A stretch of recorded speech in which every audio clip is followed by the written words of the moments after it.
welcome to Samuel's Fortress. I'm your host, Kirill, and today we have Professor Ivanov from the University of Cincinnati returning to Samuel's Fortress, and we'll be discussing a whole host of topics. So, Professor Ivanov, welcome back to the channel. How are you this afternoon?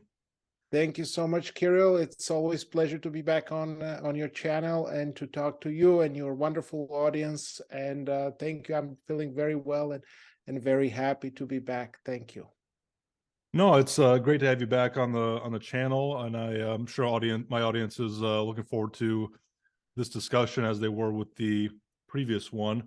So, like I said, there's a whole host of topics we kind of agreed to discuss before we started this video.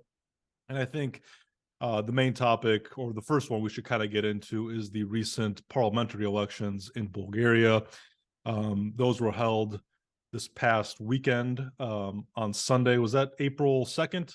Yes, that was on April 2nd, yes. On April 2nd. And before we started here today, I pulled the most recent results that I could find. I think these are the most, the final results, the official numbers. Correct me if I'm wrong here, but it looks like the party with the highest percentage of votes was GERB with 25.39%, giving them 69 out of the 240 seats. That's a gain of 2 seats since the previous election, which wasn't too long ago. And then the second most seats were awarded to a coalition of We Continue the Change and Democratic Bulgaria. That coalition got 23.55% of the vote, giving them 64 out of the 240 seats. That's a loss of 9 seats from the last election. So they, went down, obviously.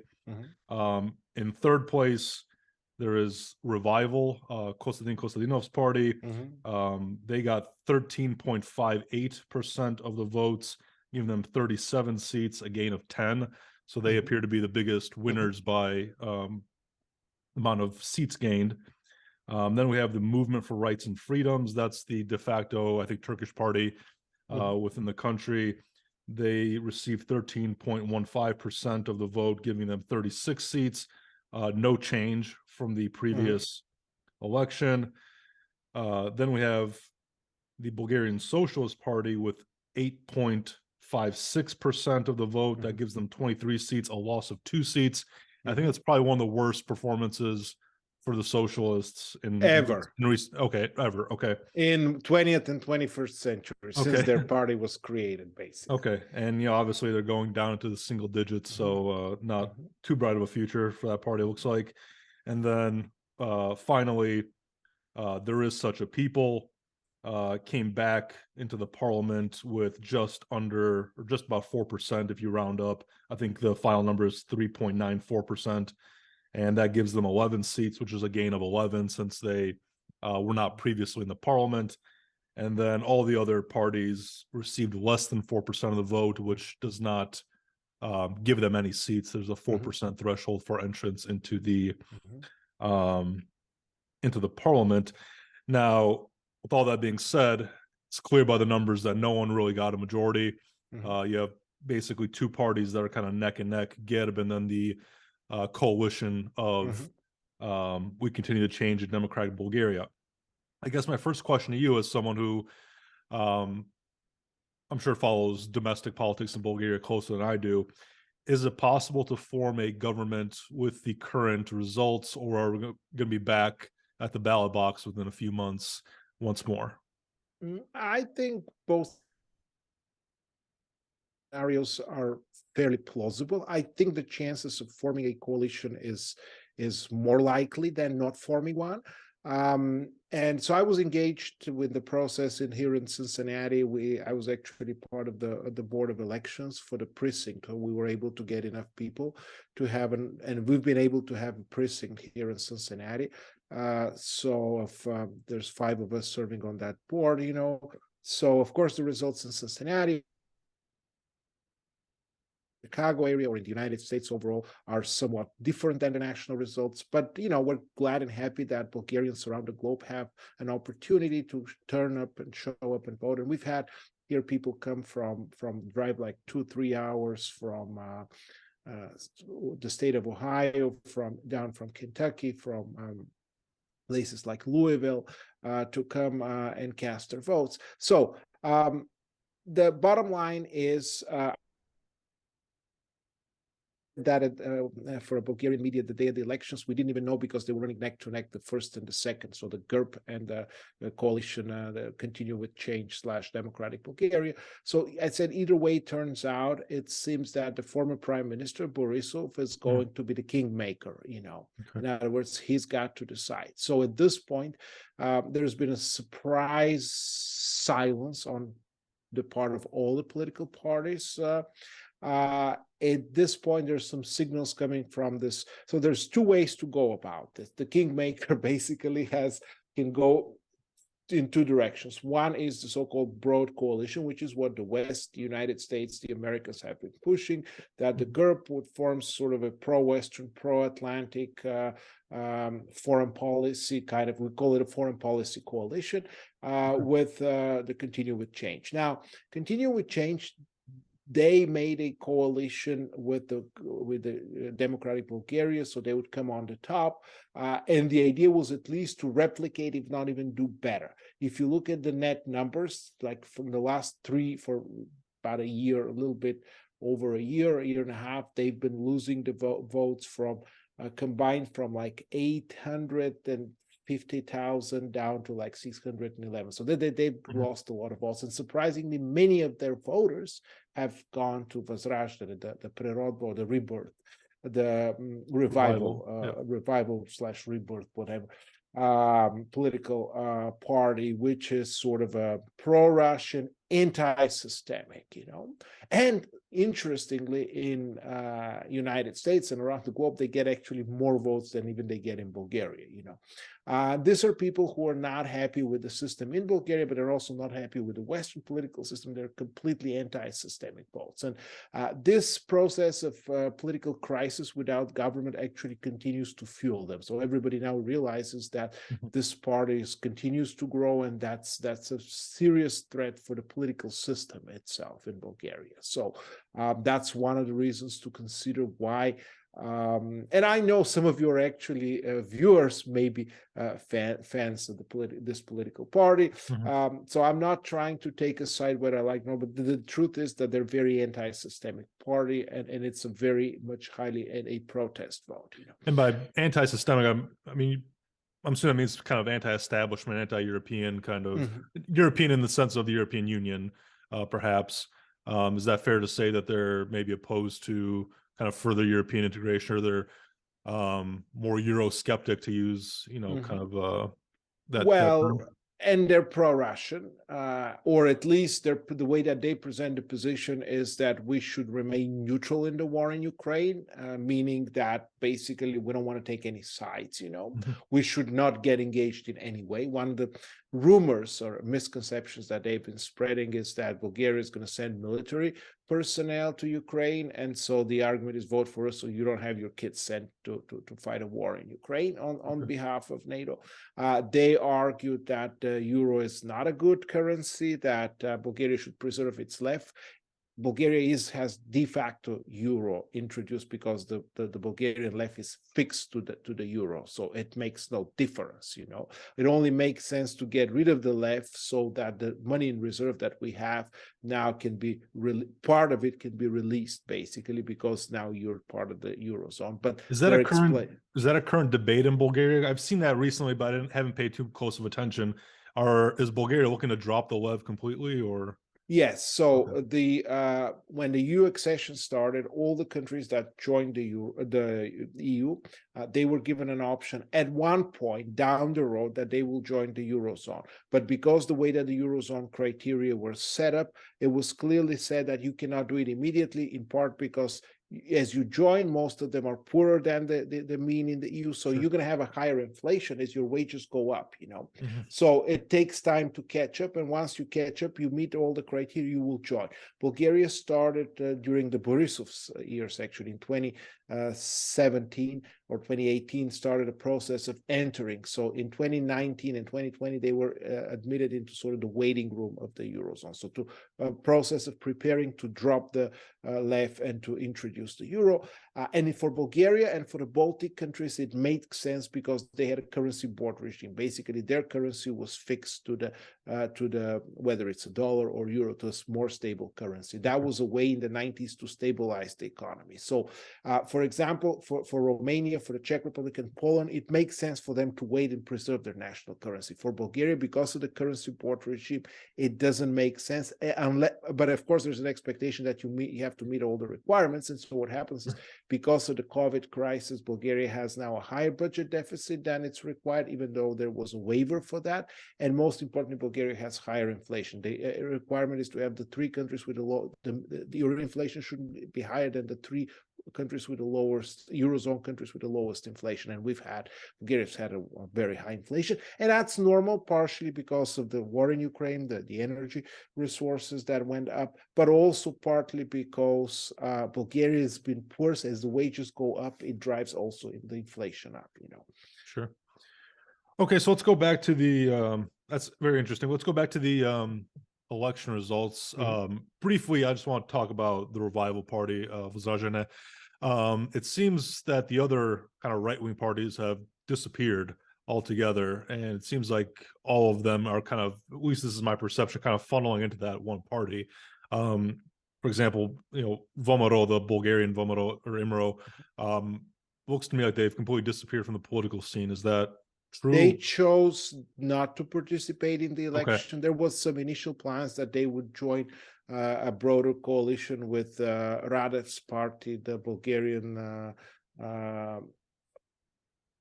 upbringing, the Bulgarian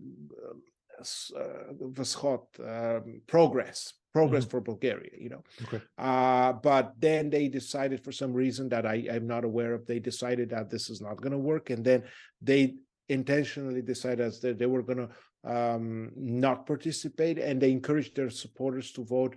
There's an option you have a list of political parties, and then there's one, I don't support anyone, and that actually got more votes than the last party that made it through the threshold, which was Slavy Trifunov's kind of again maverick, anti-establishment sort of party. So this guy, I don't support anybody, got more votes. So it's almost like 4.8%. Right. But what I was going to say is that the interesting phenomenon is that the other, yes, I mean, they all got sucked into Возрождение and the Revival Party. But the reality is that Konstantin Konstantinov, his political career started with VMRO. He was a member of the board. He was an activist of IMRO or VMRO political party. Then he had some disagreements, from what I remember, with Karakachanov and Japaski, and so he kind of split from them.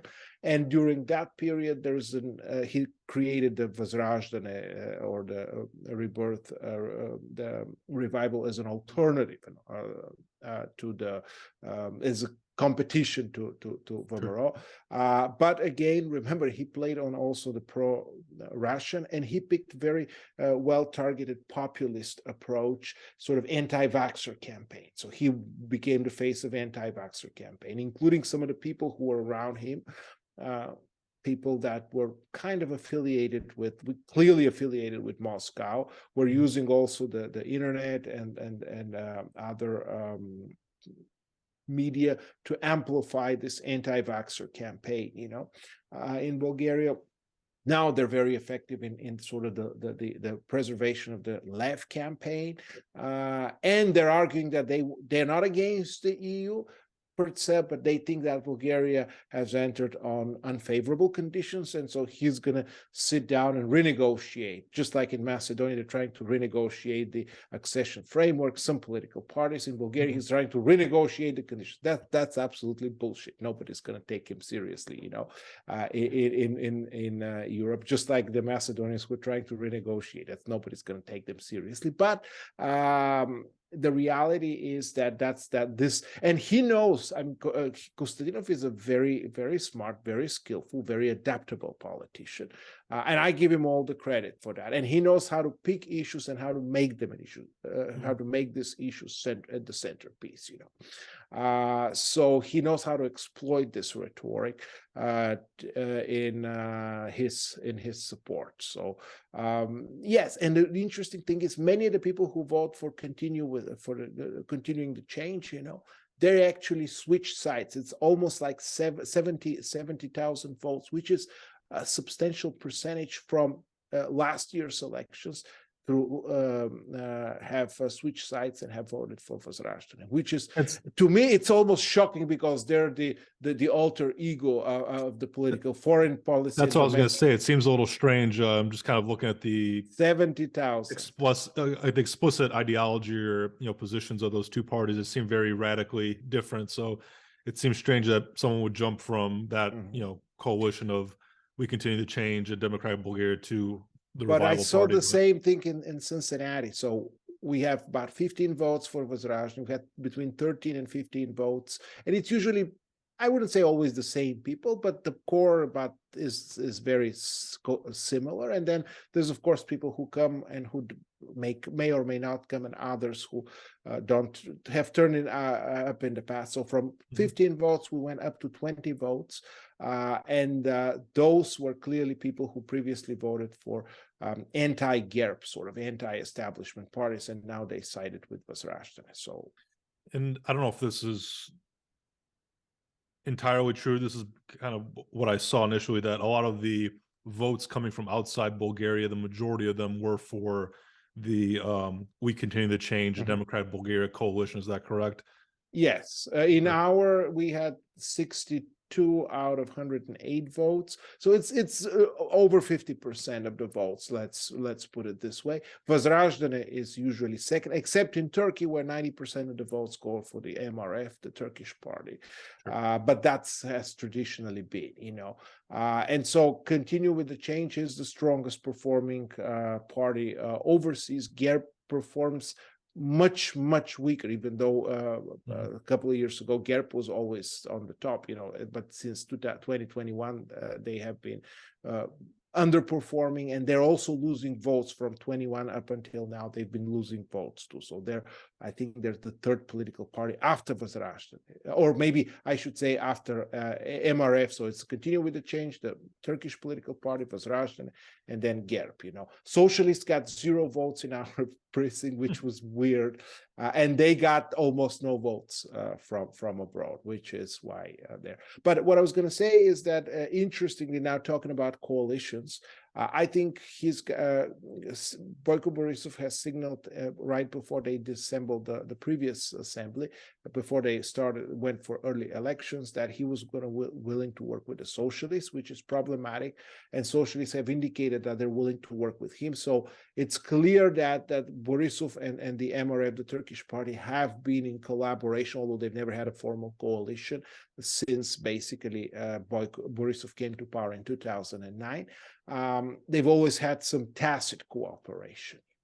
And now this is going to become clear and explicit. The question is, will the socialists join? And so this is the second alternative to the grand coalition. And they have the votes. They have, I think, the three parties: the GERB, the MRF, and the socialists together. I think 128 votes. They need 121. So it's a slim majority, but it's enough to form a government. And I think this is the more likely outcome that is going to happen to form a coalition. And so the Continue with the Change are in a very tough spot. If they join a coalition with Borisov, everybody who has joined Borisov in coalition since 2009 have disappeared from the political spectrum since then. So they know that. That's why they don't want to enter a coalition. Problem is that if they stay out in deep opposition, they're also losing support, because their supporters voted for them. They wanted him to come on the top, right, to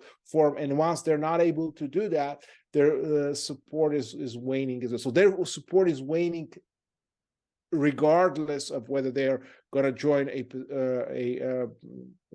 coalition with Borisov or not. The bigger issue is that they need to do reforms, including constitutional reforms, where the prosecutors, because we have a chief prosecutor in Bulgaria who's problematic, that's been criticized by the West.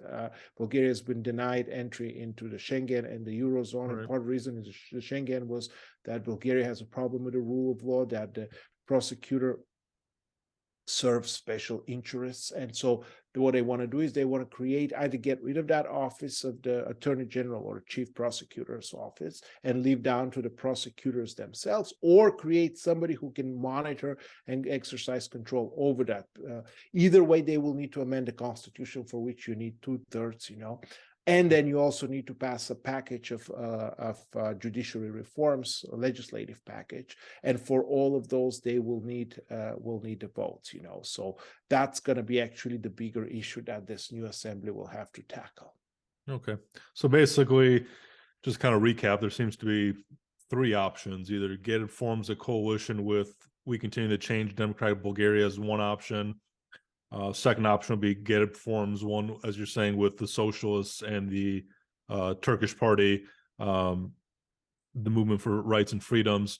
And then I guess the third option is no one forms a coalition, and we're back to the ballot box later this year sometime. So yes. Do you mind if I ask you personally, why, first of all, why people abroad, Bulgarians abroad, vote for the We Continue to Change Democratic Bulgaria coalition by, seems like a wider margin than the other parties, or at least, the Bulgarians in Bulgaria?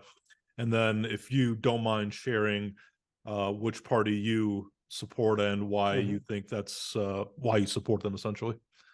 Okay, so yes, sure. Why people vote for We Continue the Change? So I think, and Democratic Bulgaria, they get a lot stronger support overseas, abroad. I think it's very much depends on the profile of the voters. So Bulgarian parties are not so clearly ideological, and their ideology is adaptable to the kind of voters that you have. So GERB turned out to be a more people's party, sort of, which is sort of center right. But over the years, it evolved away from the ideology of the center-right European People's Party. This is the family that they belong to. Right. And it became more of a sort of a workers' party. And they argue that much of their votes that they get is based on, particularly from smaller, more rural community, where, again, let's put it this way, less educated people live. And a lot of the cases they argue there is because there's either local entrepreneurs, businessmen, or people who are employed by the local municipalities, many of whom are controlled by GERB. So they're like, I have to be loyal to the party because the party also provides me employment opportunities. So which sometimes in political science, as you probably have heard, it's called the patron-client relations. Right. So there is some sense of patronage and clientelism. So that's why they get a lot more votes in Bulgaria than outside. Outside of Bulgaria, generally people who are left the country are very critical and skeptical towards socialism, communism, and the left wing, because those ideas have not brought a lot of good to Bulgaria. And then they're all now skeptical about GERB, because one of the reasons why GERB has been having hard time, even though they won the last 3 out of 5 election cycles in the last 2 years, they're having a hard time to form government because nobody wants to be with them, and nobody wants to be with them because there's allegations for corruption schemes that Borisov has been heavily criticized. So I would be honest with you, I've always, in the last 5 cycles, voted for one political party. Well, now for the coalition, but before that, I voted for Democratic Bulgaria because they are center right in ideology, so moderate right. I am not a left winger, even though some people think that. Yes, I support liberal ideas, but I am not a left not a left-wing liberal ideas, more of a centrist, Sure. both I in know a lot of people American and criticized you as yeah. being a little too far left in our last video. Yeah, So I got that, and they yeah, will probably continue that conversation. I can that's okay. imagine some of the comments there, Sure. but That's the also, Возрождение yeah, audience on my channel. and that's fine. I actually would really love to hear, and there's a lot of people also here in Cincinnati, and have an honest conversation with them. Sure. Do they really want to see Bulgaria leave the EU? How they reimagine some negotiations, and particularly Bulgaria's relations with Russia, which I am. I mean, I have huge respect for Russian people, Russian culture, but I'm appalled by what Putin is doing in Ukraine. And for that reason, there's no way I can. This is just basically a clear cut, black and white. If you want to put it, aggressor and victim approach from international law, from international politics perspective. So I understand some of the GERB voters. Some of them are my relatives. I cannot imagine. I watched the last few interviews that Borisov gave. I cannot imagine myself voting for this guy. It's just there's no circumstances under which I can see myself voting. I sympathize with the idea of reforms generally, and parties that are favoring reforms, I have some criticism and skepticism about how Continue with the Change has operated, has approached politics, has have dealt. I think they've made, I give them all the credit. The two guys are Harvard graduates. Asen is a schoolmate of one of my best friends from high school in Bulgaria. Not Georgi, our friend but I have another friend of mine with whom I studied in college in Bulgaria. So he's certainly been very smart and very gifted, but they were overconfident. They made statements and they made mistakes that they were not supposed to do, and I think that has undermined support in them. So I would like them to do, not just in the campaign, but in overall politics, to behave very differently. They are overconfident and they're fostering some divisions. I like the fact that Hristo Ivanov, who is the leader of the Democratic Bulgaria, has taken a much more moderate approach, much more common sense. So he's the common sense guy in the coalition, which is what we need. And you know me, Kirill, I am a common sense. I can talk to the left and I can talk to the right. I was supporter when 3 elections ago, 2 scores ago, was supporter of the idea that Continue with the Change in Democratic Bulgaria should form a coalition with the socialists, as painful as it was, because we needed to have a fresh start. Now, once this coalition fell apart, I think, to be honest with you, my position right now is that I would not like this Continue with the Change to form a coalition with GERB, because they need to still draw the distinction. But GERB has a potential to form a coalition with like-minded political parties. They have the votes. They just need to work out the details. And I want them to run the country, because we need to have a government. It doesn't matter what I like it. You need to have a government. Any government is better than no government at all. And it's their call. They're the winners, and I give them credit for doing that. Okay. Well, I think that was a good breakdown of the elections, and I think we'll probably move on to some other topics that we wanted to discuss. I think the kind of other main topic that was on the plate for today was the EU accession process for Macedonia.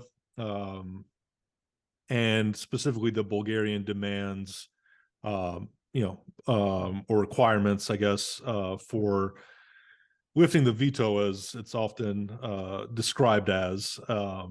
So as of recently, I don't know when this kind of shift happened, but there was a lot of emphasis put on the change of the Macedonian constitution to add a Bulgarian minority into the preamble, where there's already a number of different ethnic groups listed, Albanians, Turks, Vlachs, Croatians, Bosniaks. I mean, there's a whole host of people in there. But the Bulgarians are not listed in the preamble of the Macedonian constitution. And that is one of the requirements from Bulgaria in order to allow Macedonia's EU accession process to move forward. I have been critical of this being a main focus of the Bulgarian government, of kind of being placed on the top of the list of Bulgarian demands. For those who watched my most recent interview with Viktor Kanzurov, I think for those of you who understand Macedonian and Bulgarian, which isn't all of my audience, but for those of you who watched and understood that video, he was also very critical of this being the chief demand of Bulgaria. Basically, the criticism here is that it is too little. It's not enough of a demand in order to allow Macedonia to move forward. It doesn't really solve the issues which exist between the two states, that nothing really changes if Bulgarians are added to the preamble of the Macedonian constitution. I certainly agree with this sentiment. I've stated that I don't understand what change this will achieve.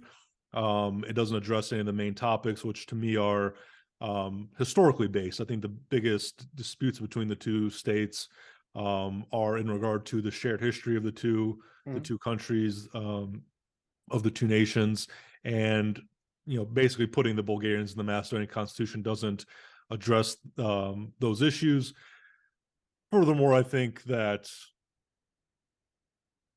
nothing stops the Macedonians from changing the constitution after Bulgaria, quote unquote, lifts the veto. So, for example, let's say the Bulgarians are added to the constitution in Macedonia, which requires a 2/3 majority, which currently there isn't one. But let's assume that there's enough political will in Macedonia to add the Bulgarians to the constitution, to amend the preamble. Nothing's stopping them from then changing the constitution, saying, well, we're going to have a Bulgarian style constitution that doesn't list any ethnic groups. We're just going to say, this constitution is applicable to the citizens of North Macedonia. Or, recently I saw that Vomero Dopamane was proposing some sort of Croatian style constitution where I guess I'm not familiar with the Croatian constitution, but apparently the ethnic Croatians are obviously the chief ethnic group of the country. It's their kind of nation state, and then a list of minorities are listed, who also live in the country. I guess what Vomero is trying to do is list the ethnic Macedonians as the constituent ethnic group, which form the core of the North Macedonian nation state, and then all the other ethnic groups will be subordinated as minority groups. So I guess what I'm trying to say is that it's not a great demand, because even if Bulgarians are added, nothing's stopping the Macedonians from then changing the constitution later to remove them or subordinate them to another status. And then again, nothing is solved, and nothing has been really achieved. So what do you think, from your point of view, is the constitutional change to add the Bulgarians to the preamble a good exchange for Bulgaria, allowing Macedonia to proceed on its EU integration, or is something more needed from your point of view? So I completely agree with you, and the rationale that Kanzurov, who really knows what's happening in Macedonia, who understands Macedonian politics, and I'm on the same page with both of you. I went even a step further and I said, listen, the only thing that Bulgaria gets out of it is the distinction that there are currently Macedonian people, and there are Macedonian Bulgarians or Macedonian Bulgarians, and these are two different groups. Now, lots of people in Bulgaria, including liberal-minded people who were candidates for representatives from the Continue with Change Democratic Bulgaria list, argue, oh no, we should have never asked for that, because the distinction is only in semantics, that pretty much we're the same people, And I'm like, no, we're not, because identity-wise, we are different.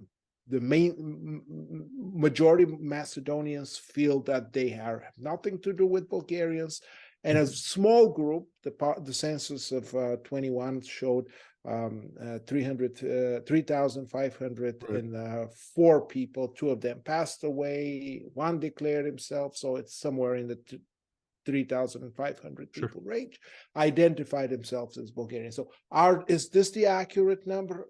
Would it be possible that some people declared themselves as Macedonians, even though they felt like Macedonians? Probably, but not tons, more. So there's not like hundreds of thousands of people that identify themselves. And so it makes sense to draw this distinction, So that's the only thing that Bulgaria gains. That's why Bulgaria never raised this issue in the last 30 years, In fact, initially it was written with the Macedonian people, and when the amendments were done, one in 2001 and one in, I think, at a later stage, they added the Serbs, they added the Vlachs, the Albanians, of course, the Turks. I think these are the only four nationalities that were included in the constitution.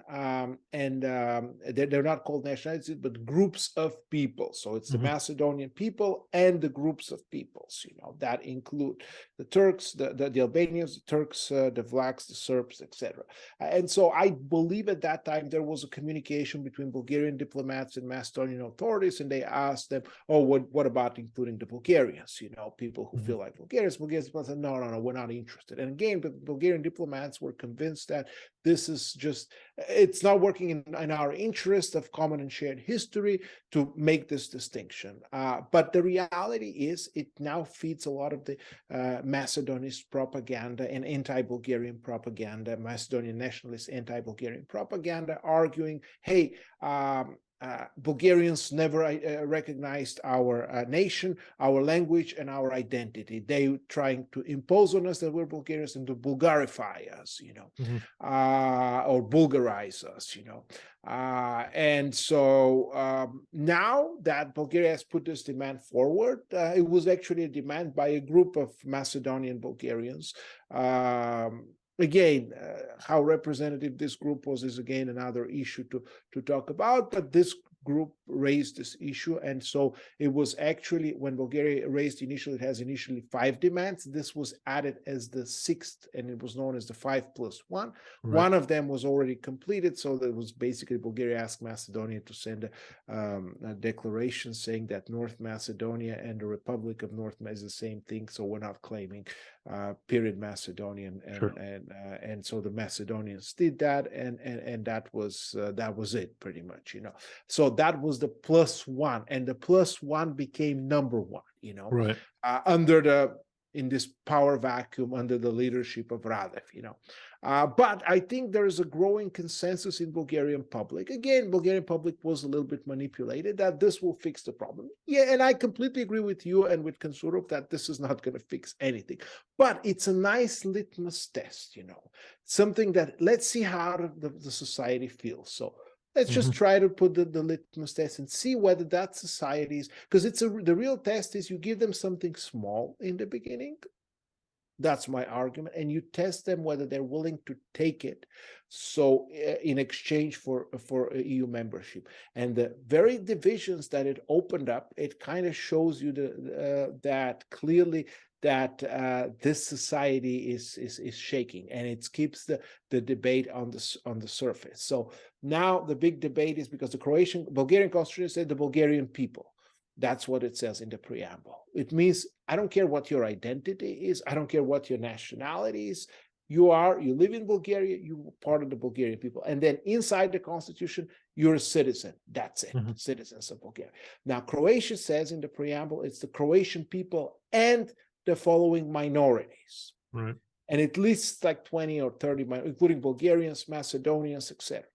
Now, the Macedonian constitution, it's the Macedonian people and the other groups of peoples. And I made a mistake actually saying that Bulgarians are a minority, and then watch out, don't tell Bulgarians in Bulgaria that Bulgarians in Macedonia are a minority, because they're a part of people, they're a constituent part of people. They are the very history of Macedonia, which in fact is very, very true. But today, it's a matter, it's not a big debate I was listening today, is the semantics. If you call them minorities, you are kind of almost offending this group of people, like they're minor group or inferior group in comparison to the majority of the population. And so, but if you put them as a parts of nations, or parts of people, then you're recognizing their constitutive element. And of course, Bulgarians are problematic because they're questioning the historical record, they're questioning Macedonian identity. That's why, not because you want to discriminate them, but because you want to discriminate against their historical narrative. And we can talk a little bit more later about a historical narrative, but I think this is the case where Bulgaria needs to be very clear. Bulgaria has not removed the four other requirements. They are there. They're very clear, and we can show them if you want to at a later point. We can project. No, we them. can go over that now just to be kind of clear what the It's demands the are. first slide, second slide from the first batch. Okay. And so those are there, and so this is a myth in Macedonia. That this is the only demand. But here's where I differ from others who say that history should have been a precondition for starting the negotiations. I think this conversation on history is going to be a difficult one. I think this is a conversation that is going to take Kirill a long time, and at least majority of that conversation should be completed before the accession. That's why if we had put that as a precondition, fix your history record, fix your textbooks, and then we can give you a green light, this will take a long time. Now we have the 10 years to come, at least, maybe even more, where Macedonia, North Macedonia, will be negotiating for EU membership, to use that time also to start a debate. And again, myself as an ethnic Bulgarian, you as an American with Bulgarian Macedonian identity from or whatever. I don't want to define your identity, whatever. Your identity is Ohrid identity. Okay, I think that is a strong. Let's go with that. That's and all of us, ultimately, people living outside of Macedonia, we can weigh in this debate, but this is a debate that has to take place in the Macedonian society. It goes through all the stages, psychological stages. We're now in the stage of negation, but we need to continue this conversation, and that conversation will take time. So now Bulgaria moved that as a top demand, a constitutional amendment, which is again the +1 demand. Now, from a tactics and strategic point of view, you have, and Kanzurov has a great reason to say, I'm not sure that this was a smart thing. Well, my response is, I'm not sure that Bulgarian policy with regard to Macedonia has been smart in the last 100 and something years. So it fits very well that not smart policy perspective. But I think it was a nice litmus test. And it's, again, something that Bulgaria has literally made a concession from its policies. But Bulgaria has on the other 4. And so I've listed them 4. I think 3 are core, and then the 4th one is more of it's important, but not as important as number. So number 1 is the rehabilitation of the victims of communism in the Yugoslav Republic of Macedonia, especially those with Bulgarian identity. And again, I know there was an effort to do that during the Gruevski regime rule, but this was more of a cover-up, because the problem is that, and it again rests with the historical narrative. Historical narrative is Macedonian nation was born by the anti-fascist fight against Bulgarian fascists and Bulgarians, and it was a fight led by the communists, So the communists were so great because they created a Macedonian state, modern Macedonian state. So Macedonians finally got a state. Okay. But remember, these people did a lot of terrible things, and a lot of people who did not support that regime, who were somehow affiliated with a different idea, with different identity, and mostly with non-communist ideologies, not just pro-Western, but the whole spectrum of non-communist ideologies. were repressed. They were repressed, some of them, in large part of them because they felt Bulgarians, others because they were anti-communist and non-communist. Even the very ASNOM members,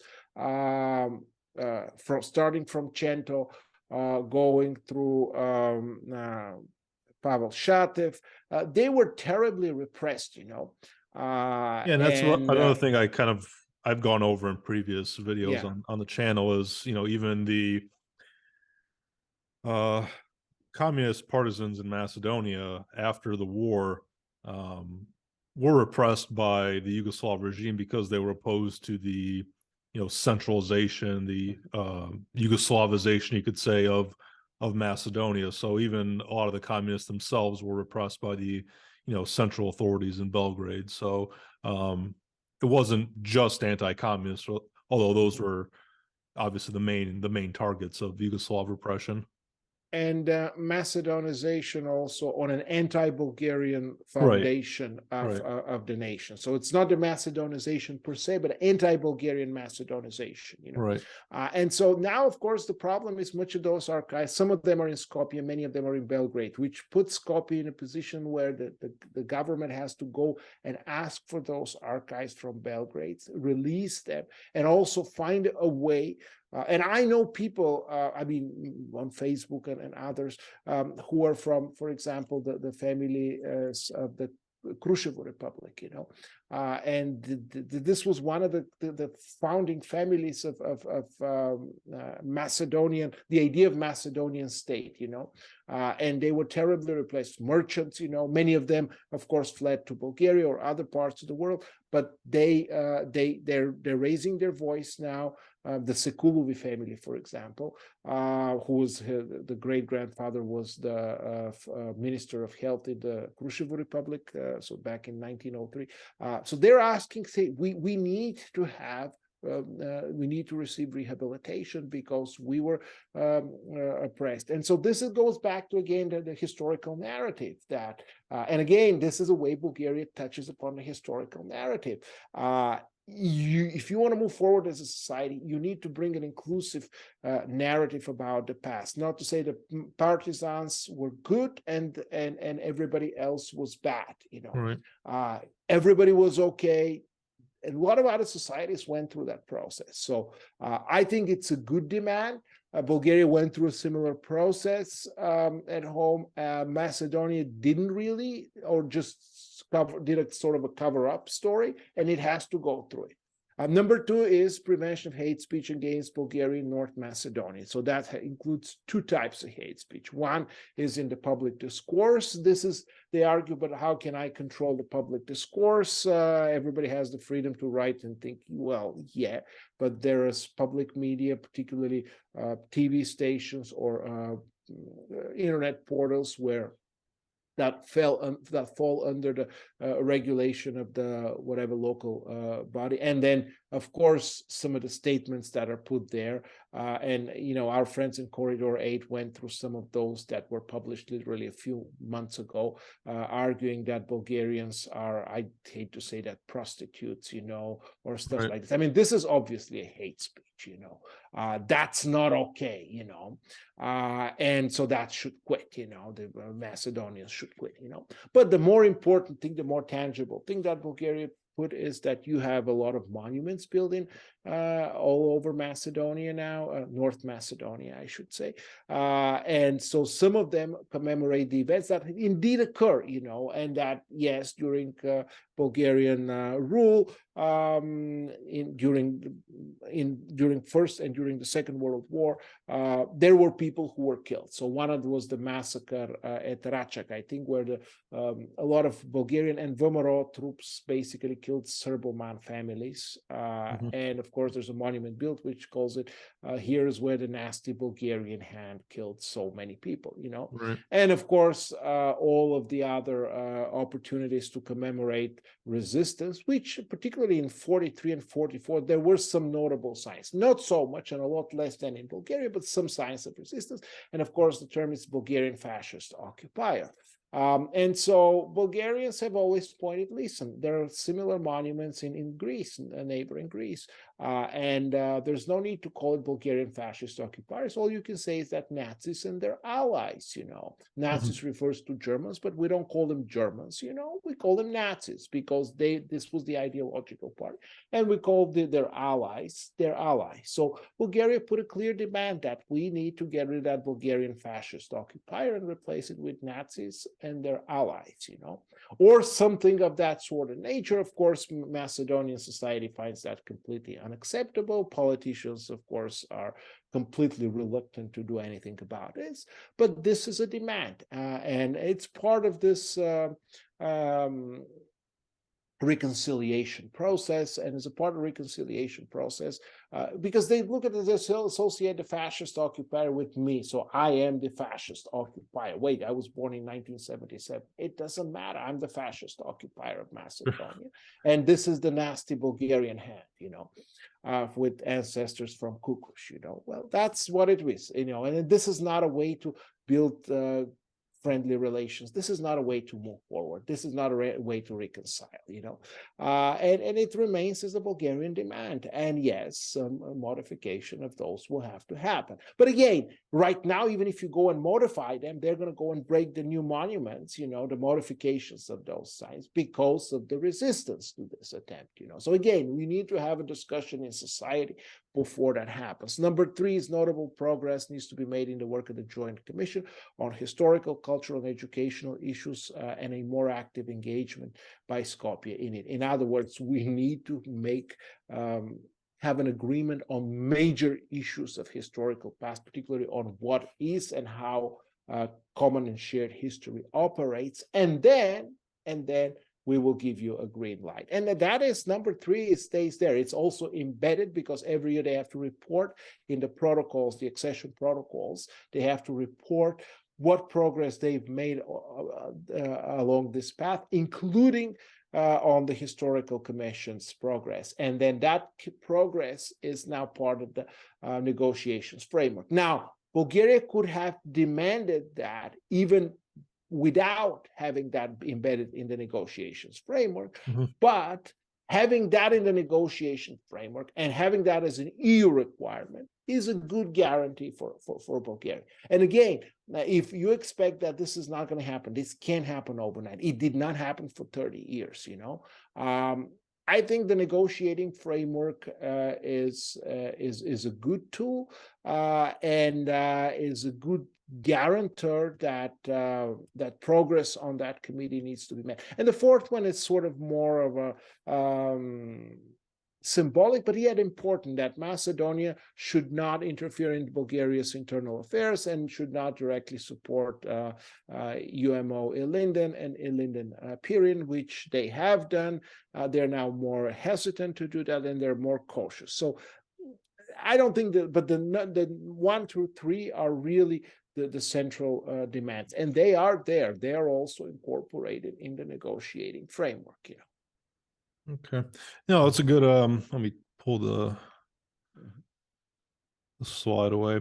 Yes. So I have a few thoughts on the various Bulgarian requirements. I'm personally much more concerned with a lot of the historical aspects of of those 4 5 points that we had there pulled up. I mean, because like I said previously, I think that's really the crux of the argument. I mean, when all the debates and the discussions and the back and forth between the 2 states, between public figures from the 2 countries, when they have TV debates, stuff like that. I mean, when you were on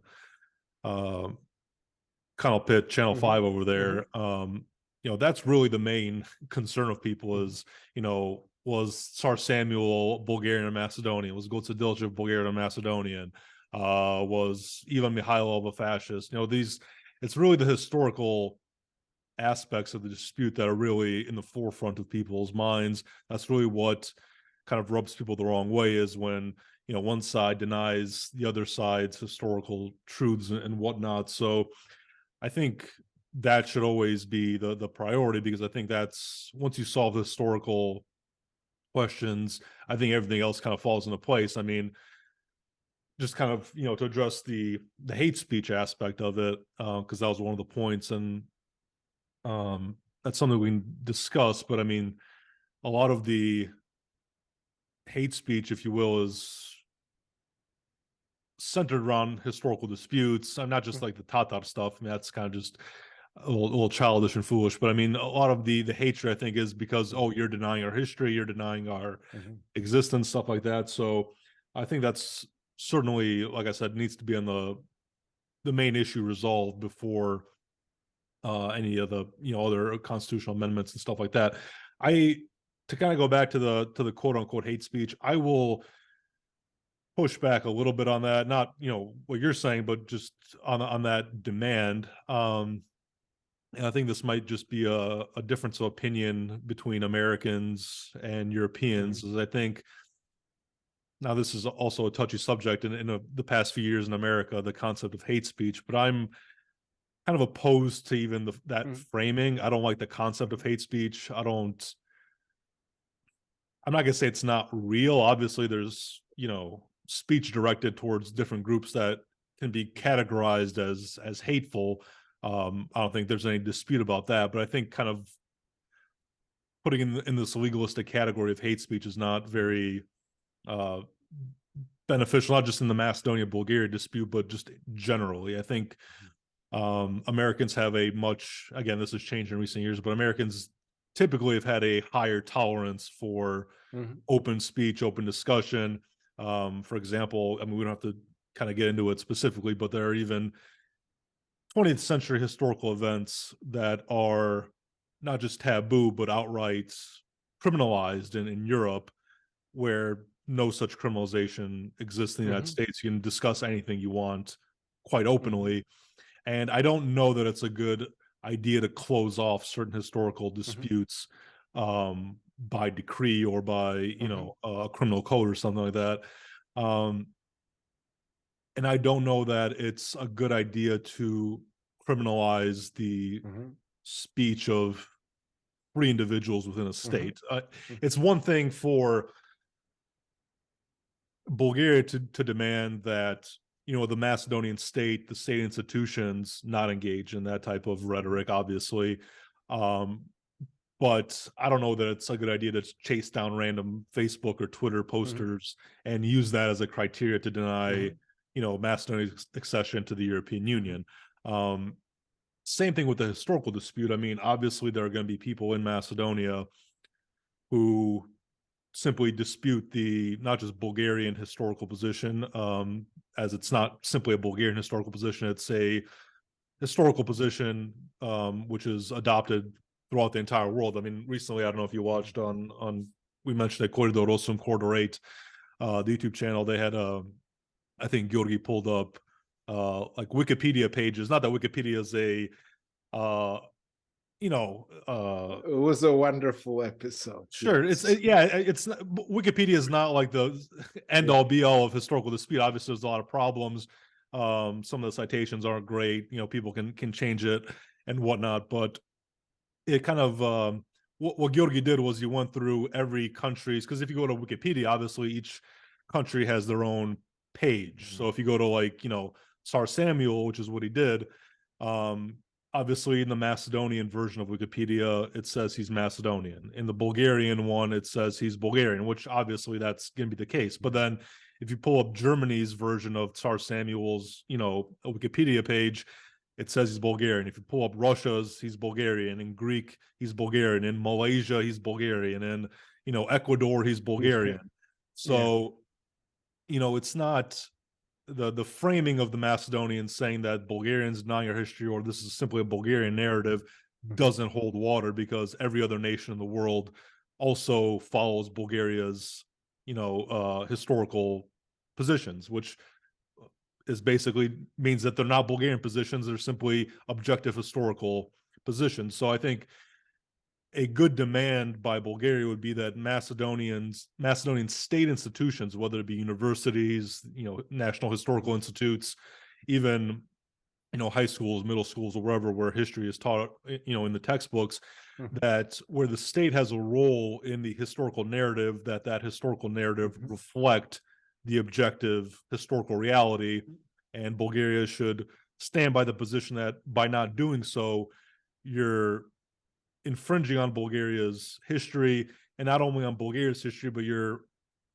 falsifying objective world history. I think that's a fair position to stand behind and make that the primary criteria for EU accession. Now, like I was saying, I don't think Bulgaria should start nitpicking into individual people. Like if a Macedonian wants to write a history book individually, publish it privately where they, say that Tsar Samuel was the, king of some Macedonian empire or whatever, that's not Bulgaria's position to get involved in, the private lives of Macedonian citizens, regardless of how absurd those positions may be.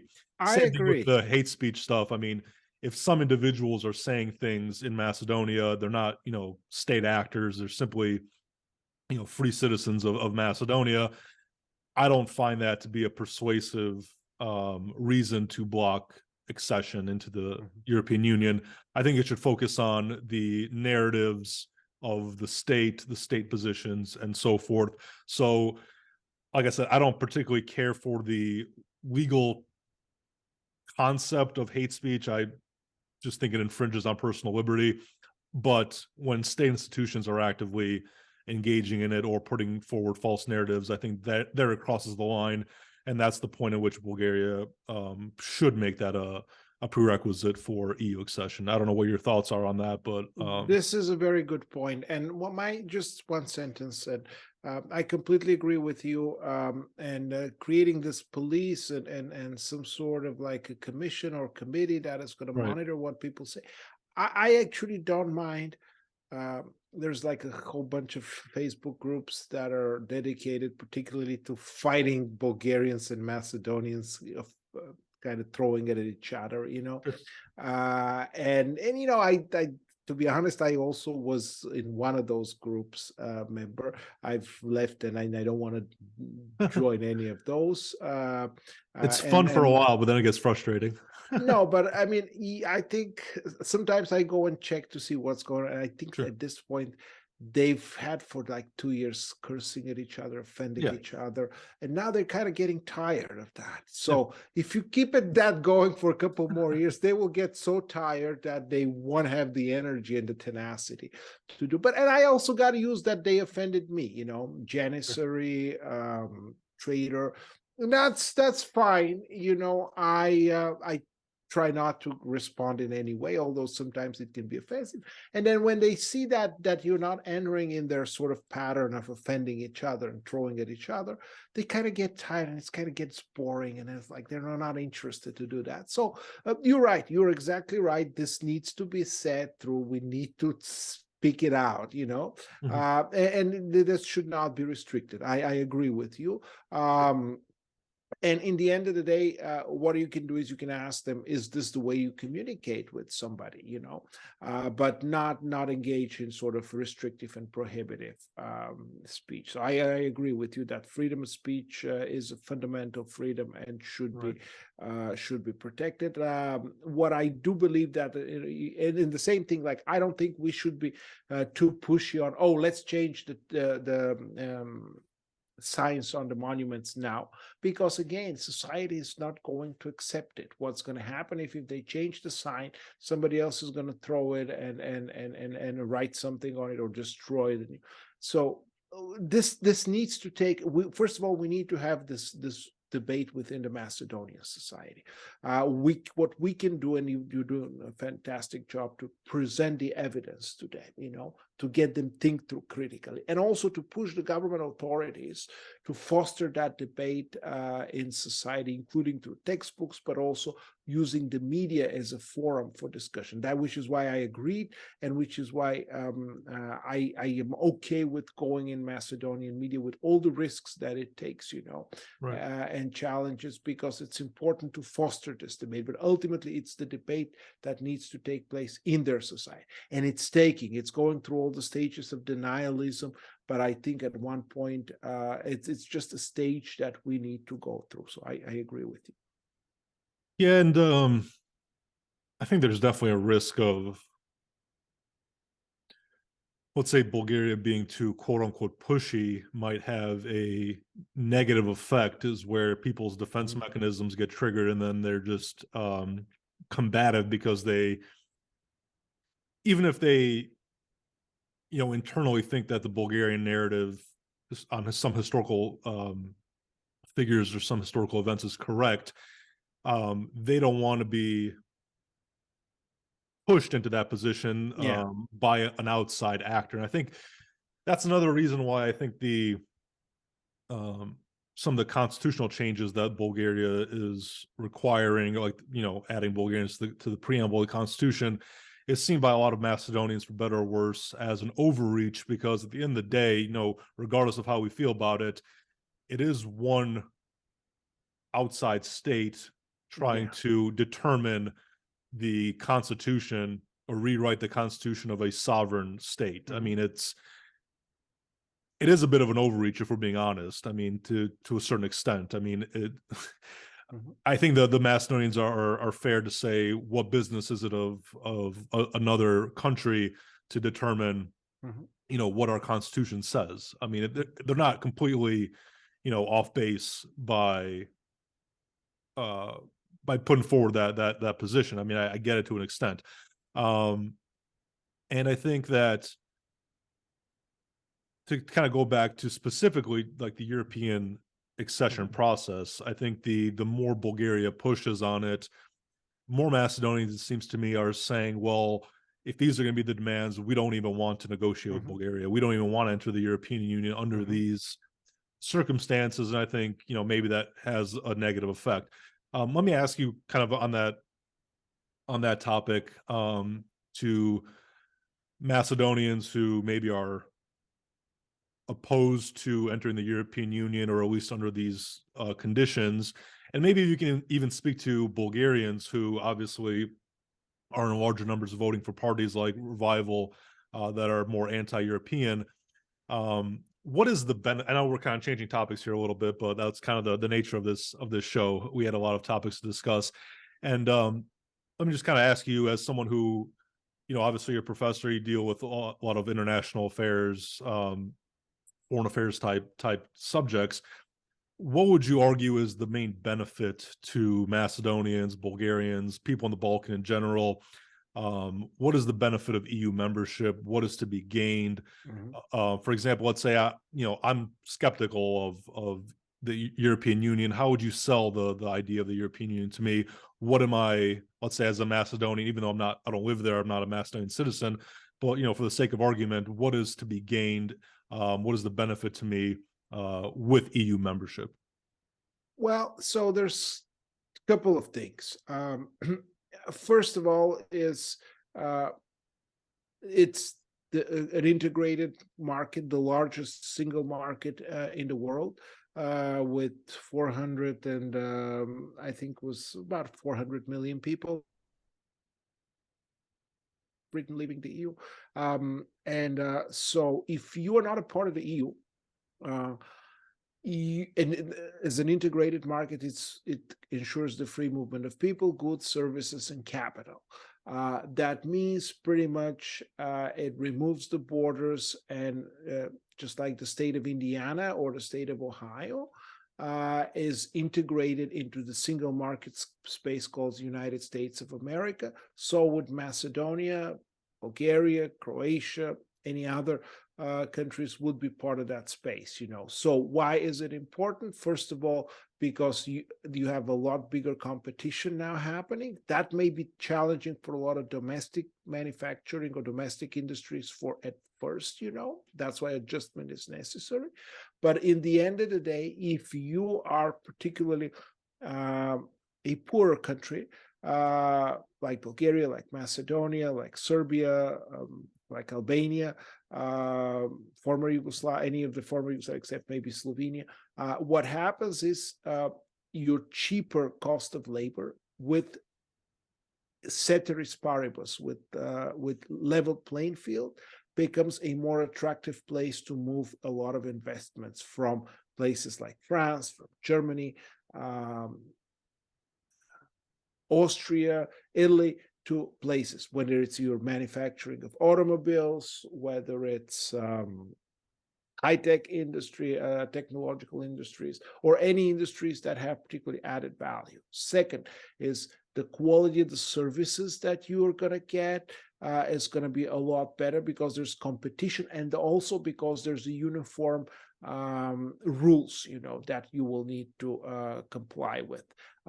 And what happens is, as a result of the integration, there's this thing called the Harold Balassa-Samuelson effect. Once a country joins, over time, its wages go up just because all this investment moves into that country, comes into that country. Of course, inflation is initially higher, but wages go up, and they're converging, they're catching up with the core, the wealthiest countries in the area. So we saw that with Ireland, particularly when they joined in the 1970s, and we also saw that with Spain, Portugal, and Greece. Well, Greece is not a good example. Probably is the only exception or deviation where they've had a really slow catching up convergence because of the 2009 financial crisis. But we've also seen today that the Czechs, the Poles, the Slovaks, the Baltic countries, they have now higher than Greece GDP. Some of them have surpassed even Portugal and are nearing Spain, which is, and that's how they have benefited in their 18 years, I should say, 19 years of EU membership now. So it's a real thing. Even Bulgaria and Romania, I said that at Samo Vistina, that when Bulgaria started negotiations process in 99, the cost of living in Bulgaria was, and the salaries were half of the salaries in Macedonia, in North Macedonia. Today, everything in Sofia costs probably twice as much salaries, or even more than twice higher than in Macedonia. So I like to go to Skopje just because everything is so cheap there, Sure. And people are overall very nice, not the political elites, but the people on the street are like, I'm at home there, I don't see the difference between being on the streets of Sofia. By the way, the curses that they use at the stadiums are exactly identical to the curses that they use at soccer stadiums in Sofia. In Plovdiv, in Varna, and Burgas, you will see different curses, and in Stara Zagora. But in Sofia, they're identical to the curses in Skopje. So, except the one that is targeting the blood of your political opponent, or opponent. Yeah. So that's the one. Well, that's thing. Because from the Macedonians, they'll say that's because the people in Sofia are all Macedonians, right? Which is true, about 70%. Well, it used to be 70. Now it's maybe like 40% are descendants from people who originated, and that's true. There's a compact area. But the two thing that I want to say is that because Macedonia, just like Bulgaria, North Macedonia, just like Bulgaria, and most of East European countries are poorer, they have designated funding through different programs. One is to build your highways, railroads, and infrastructure generally. It's called Accession funds. And then they have also targeted funds for development, whether it's for small and medium enterprises, for regional development, particularly areas that are underfunded. So, for example, Ohrid, how will Ohrid benefit? Ohrid will benefit tremendously because it has a big problem with the UNESCO heritage these days.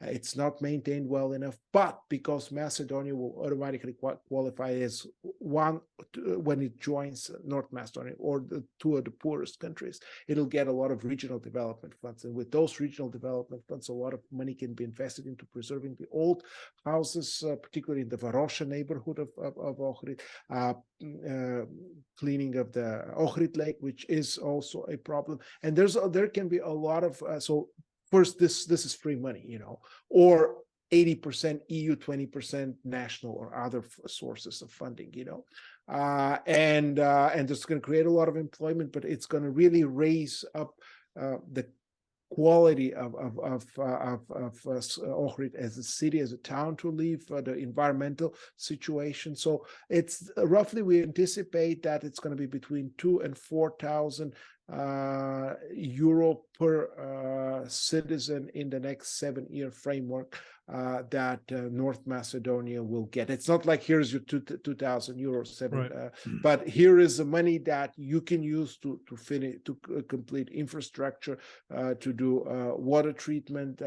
For regional development, sort of to do literally water lines and what's that called, water treatment plants and all this stuff. So this really makes a difference. And for example, Sofia used the funds to build its subway system. Now it has 3 lines, a pretty sophisticated system, literally over a period of a decade, and that really had a good impact. The city is much more communicable these days. You can move from, but it's also, the other thing is, it also has helped improve the environmental situation because people are not driving as much in the city. Streets are not as congested as they used to be, or as the streets in Skopje are, and that's because people are using the subway system. Let me play devil's advocate here a little bit. You mentioned, obviously all the European funding investments. I think you mentioned that would, increase or give employment opportunities within the country.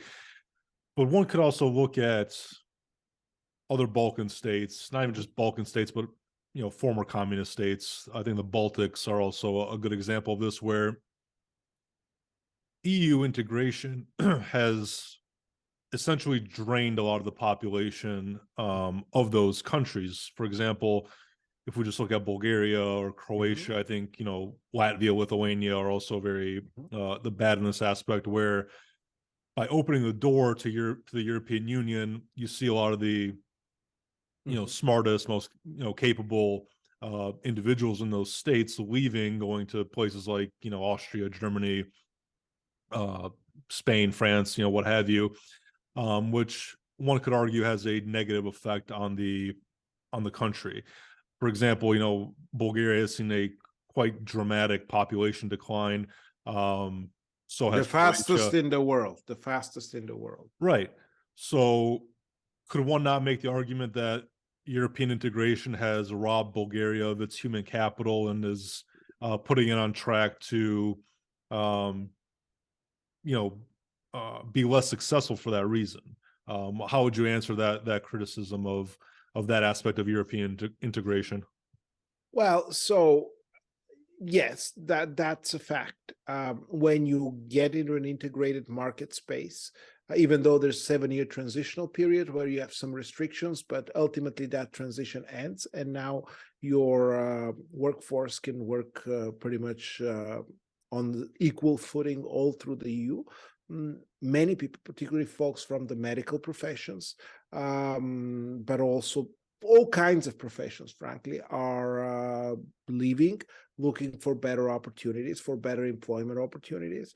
And yes, that has a negative impact. But again, I've put a lot of thinking into this. I don't think that is avoidable. And the bigger the gap is, and between Macedonia and Bulgaria now, it's twice the gap. And it could continue to grow, frankly, if North Macedonia doesn't join within the next 10 years or so. So the bigger that gap grows, actually, once the country joins the EU, the greater number of people will be looking, just because there's a big differential in the income level. But you have to also look from a different angle.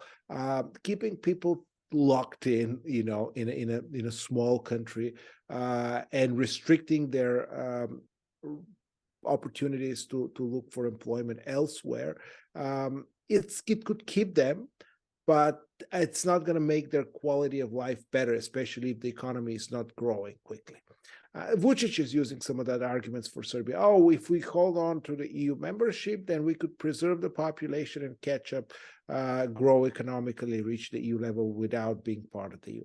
I don't think that's a viable alternative for 2 reasons. Number one is once you're outside of the EU, even as a candidate country, you don't get access to the same amount of funds that you have in the EU. Now, if you're in the EU and you have access to those funds, that also provides a lot of opportunities for political elites to steal that money, through no-bid contracts or to sort of staging stuff. And that's one of the allegations that Borisov has faced, that the 10 years that he's been in power, he has used that. I'm not saying this is the case, but this is an allegation that has been brought in a number of election campaigns in the last few years. But the other thing is, so people are going to move. First, people are not going to be happy if they live in this country. And second, if you don't join the EU, they're going to move anyway. And third is, today, if you look at Macedonia, the rate of population decline is about the same as Bulgaria, even maybe Bulgaria is a little bit higher. But if you look at the survey, public opinion, most Bulgarians who live and work in Bulgaria now are happy. And there's a good number of them that are working, particularly short-term employments in the EU, particularly low-level, low-qualified jobs, that they're looking into an opportunities to return to Bulgaria. So the return rate is higher, and then people who want to leave is a lot lower. In Macedonia, on the other hand, I think it was something like 80% of the young people want to look for careers. In Bulgaria, I think this was more like 20 or 30% are looking for careers overseas. So that's because you already have the opportunity. So people who wanted to leave the country have left.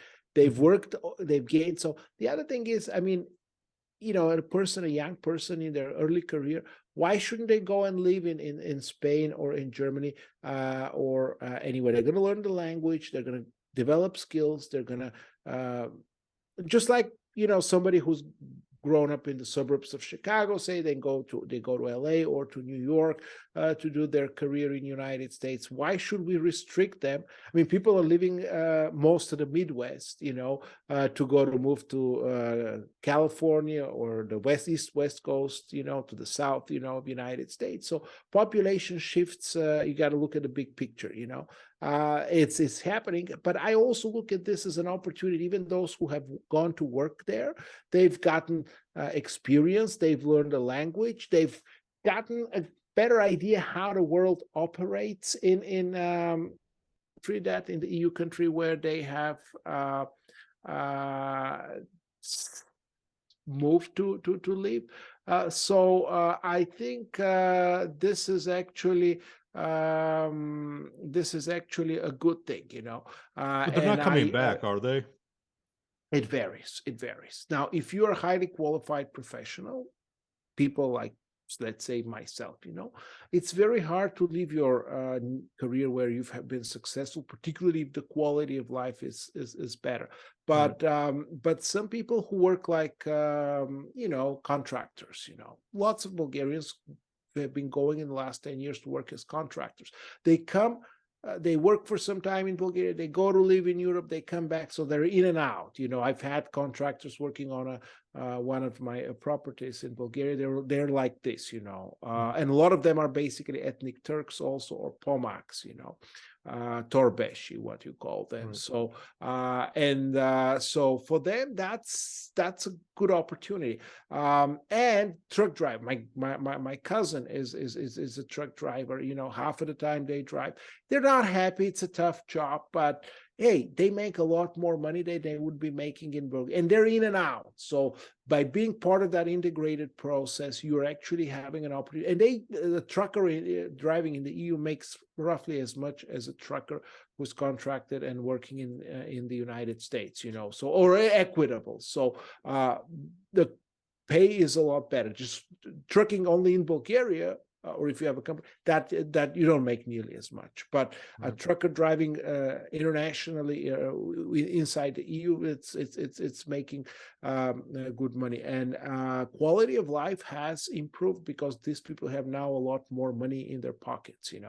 And again, what I've seen also another my cousin's son, he got his degree in the Netherlands at University of Eindhoven.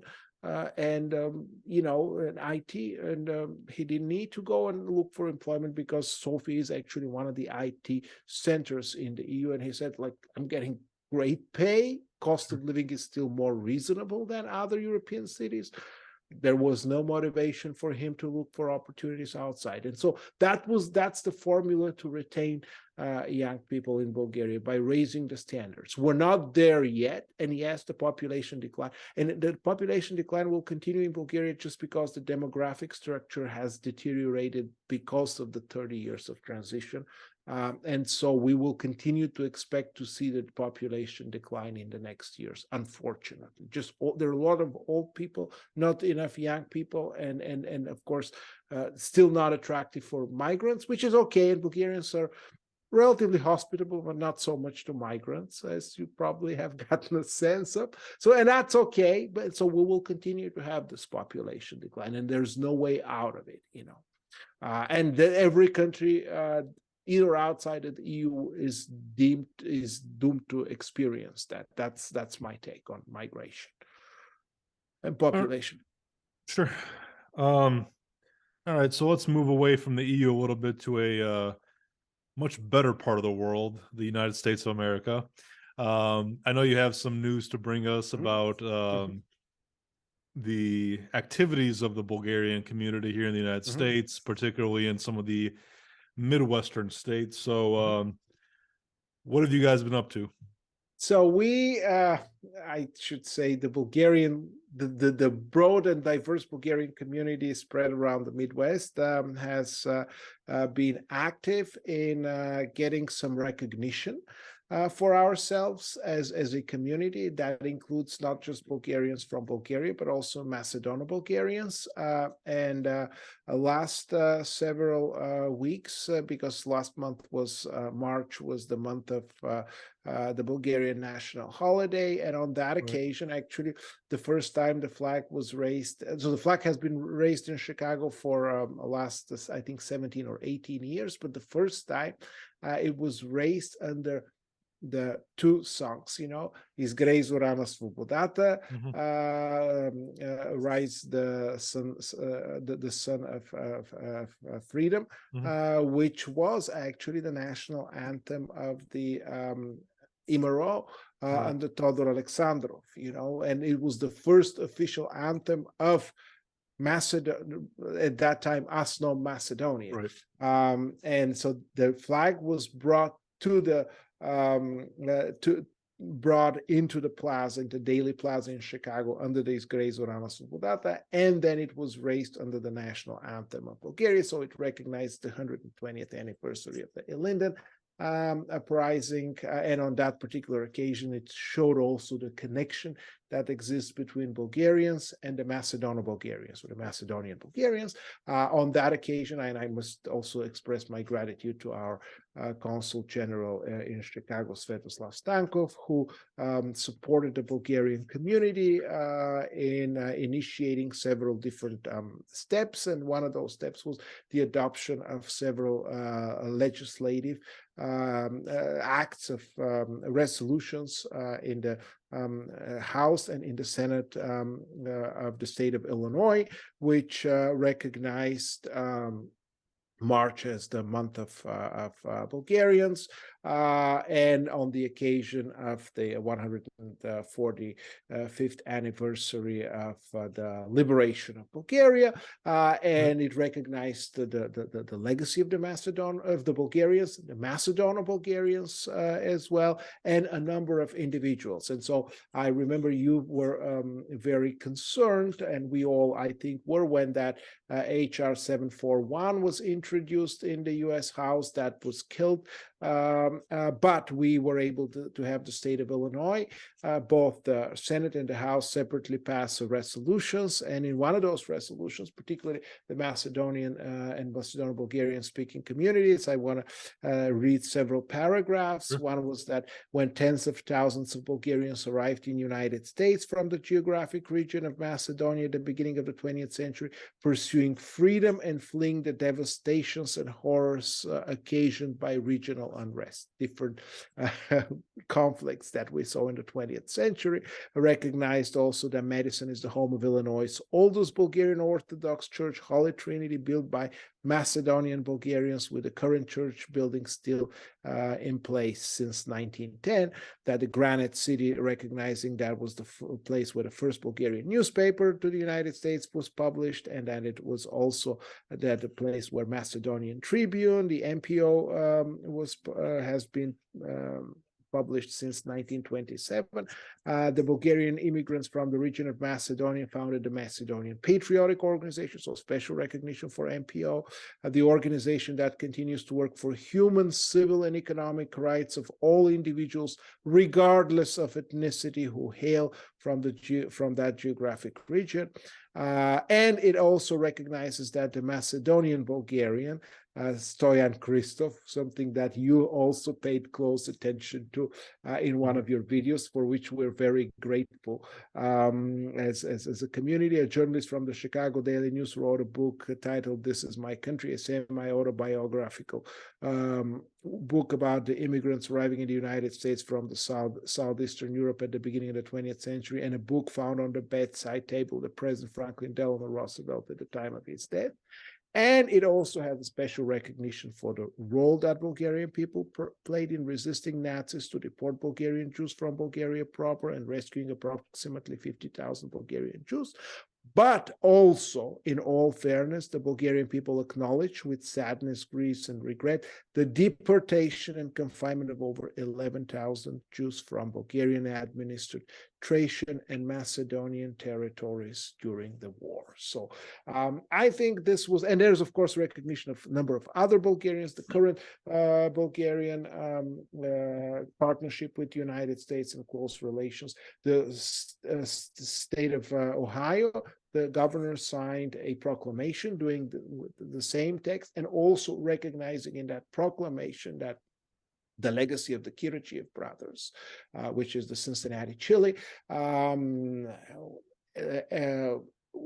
belongs basically to the Bulgarian, the Macedonian, and the Greek culture, and they themselves recognize them as Macedonian Bulgarians, or Macedonian Bulgarians. So I think this is a very firm recognition, a very important symbolical, but not only symbolical gesture to the Bulgarians and Macedonian Bulgarians all over the globe. And I hope those of us who watch, particularly those who identify with Macedonian Bulgarian identity, that proclamation, the Ohio Proclamation and the resolution from the state of Illinois will make them proud, because we are proud of them and their legacy.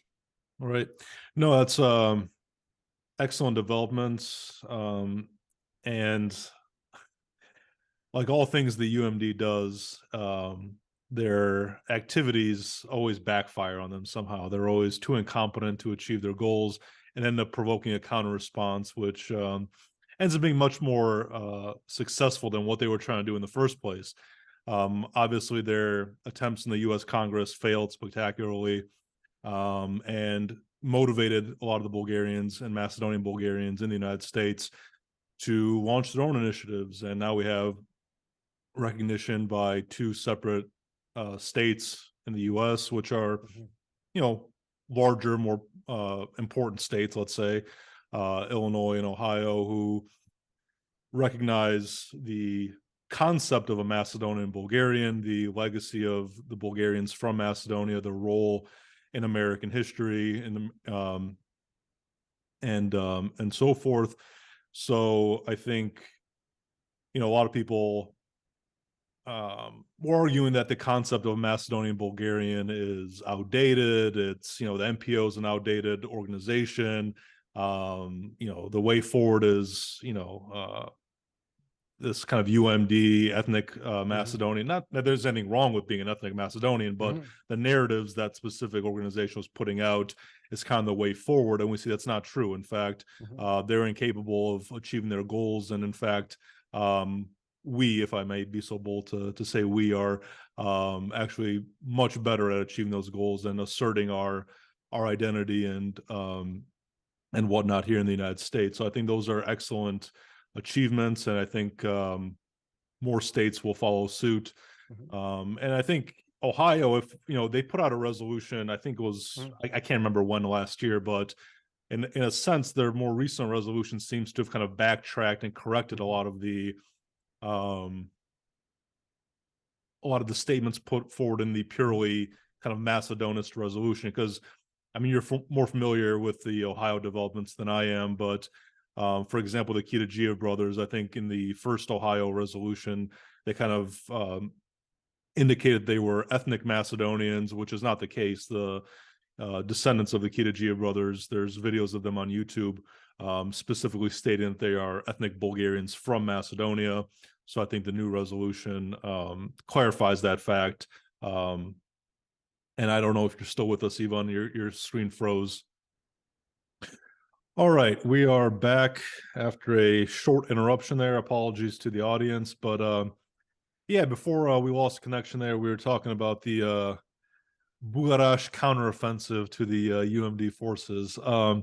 No, as I was saying before, we kind of got interrupted.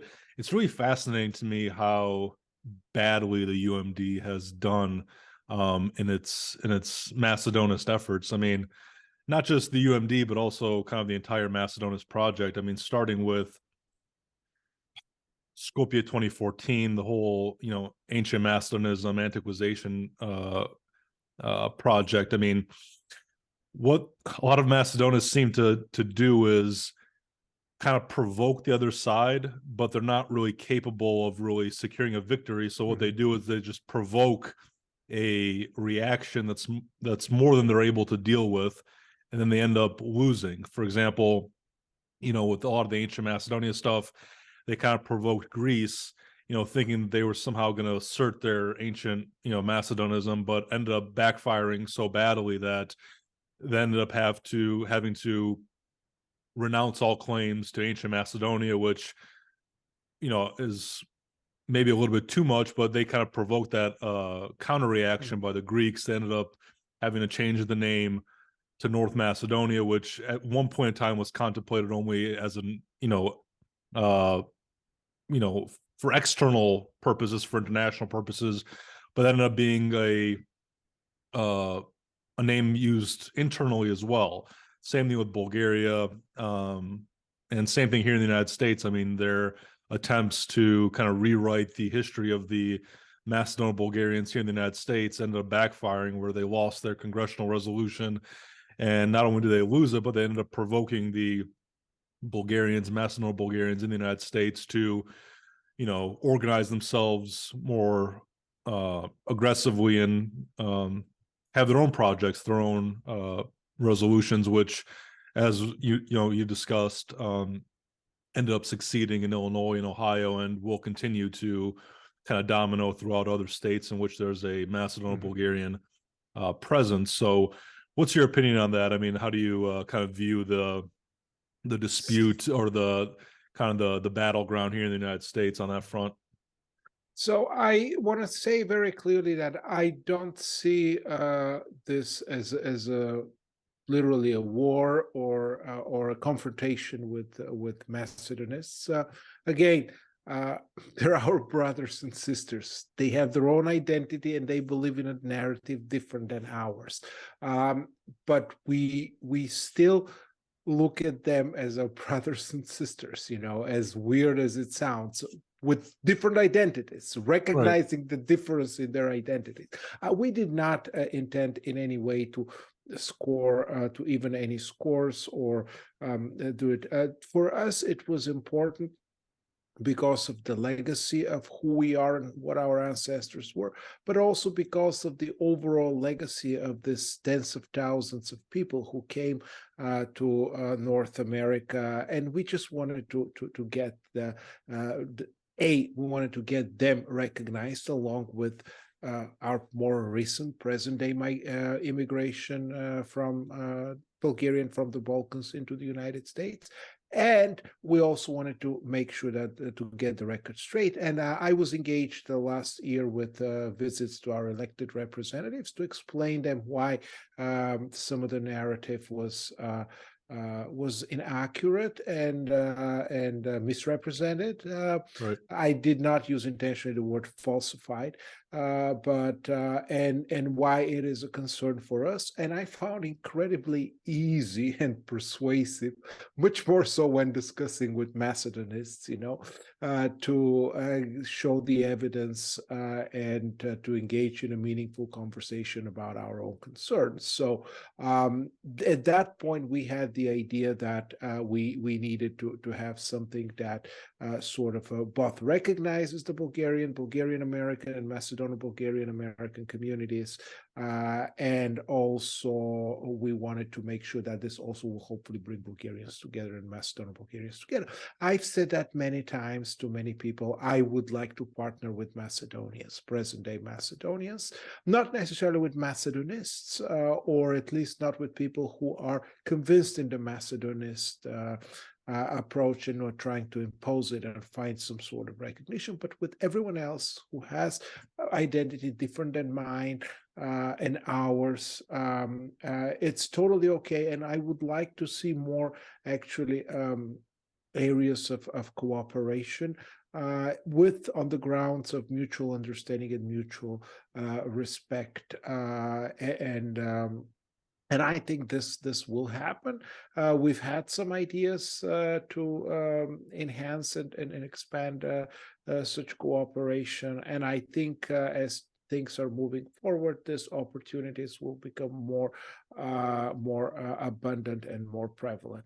The fact that we have been able to bring new life to the NPO has now renewed leadership with Tommy Ivanov with this. He's brought a lot of passion and enthusiasm. And I even listened yesterday to a couple of days ago, I think it was former Prime Minister Lupciu Gheorghevski was talking about NPO on Macedonian TVs and says, like, listen, these are our people and this is our organization. And I think NPO could be a wonderful bridge to partner with Bulgarian Americans on the one hand, and then Macedonians on the other hand. In the end of the day, I remember again NPO approached one of our Bulgarian honorary consul in Cincinnati and trying to convince him about some of their projects. And the Bulgarian consul, honorary consul here, George Vredebel, he told him, listen, from what I understand, Bulgarians and Macedonians are not that different.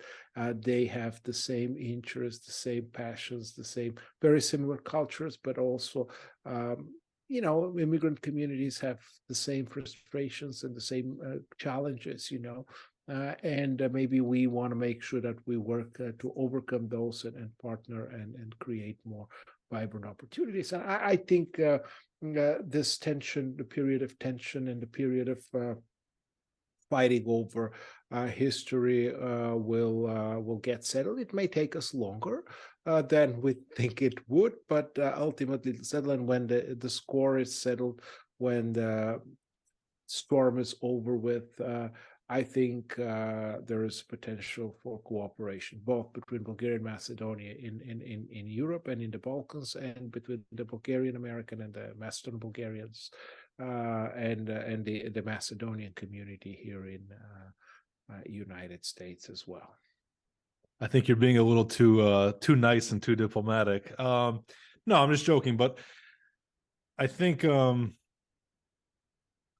for example, in Illinois, when I did my video on the MPO, which was a little over a year ago, I think, when I did the history of the Macedonian Patriotic Organization here in the United States, a lot of the early developments of the MPO happened in the state of Illinois, and a lot of the historical references that I used were not, Bulgarians themselves, but historians from the state of Illinois who were writing about their own state's history. And, the American historians, I think, accurately documented that the early immigrants from Macedonia to come to the United States and to the state of Illinois were ethnically Bulgarian. So I think from the Macedonist position, you're actually trying to get the American historians to kind of rewrite their own history, which are not willing to do. I mean, by their very own. Again, this goes back to the idea of an objective history. The historians here in the United States know the history of their own country, who came here. It's very well documented in their own state archives, in their own history books. So all they have to do is look back at their own history to see who these people were. So I think that's another aspect of, whether it's the UMD or other similar organizations or people kind of fighting an uphill battle, where it's kind of difficult to argue your side of historical narrative when there is an objective history out there that doesn't go in your favor. And I think that's why they're always going to lose, is because, again, no one really buys into their historical narratives, and ultimately I think their project is doomed to fail. Now, I don't wish any to go back to your olive branch to the Macedonians. I do not dislike the Macedonians. I'm a Macedonian. I have Macedonian friends. This isn't a personal attack towards the people. This is a struggle against a historical narrative, against an ideology which is not natural to the Macedonian people. This is an artificial narrative ideology that's imposed on them, and that's continues to be put forward by some unfortunate Macedonians who cannot let go of that falsified history. And I think it's what I'm trying to do on my channel, what other people such as yourself who kind of enter the public space on these topics are trying to do, is simply preserve the accurate historical narrative and allow the Macedonians and the Bulgarians to move forward once that ideology is kind of put to rest. This is not in any way an attack on Macedonia, the Macedonians, or anything like that. But this is not an attack on the concept of an ethnic Macedonian or anything along those lines. This is simply just attempting to set the record straight. And I think we will be successful in this struggle because ultimately the facts and the truth are on our side. And all it takes is us to bring those facts to light. And that's why ultimately we're destined to win and they're destined to lose. Thank you. And I'm just going to say 2 words in support. If you want to show, I had prepared actually the 2 slides from the first batch, the 3rd and the 4th slide, just to confirm of what you're saying is, Kirill, and thank you for putting it beautifully. Again, if we go and look up it, yes, this is the site. The gold standard for political for scholars of ethnicities and nationalities is a professor who was ethnic Croat, who developed his career and finished his PhD at Stanford and taught for a long time at Yale, Professor Ivo Banac.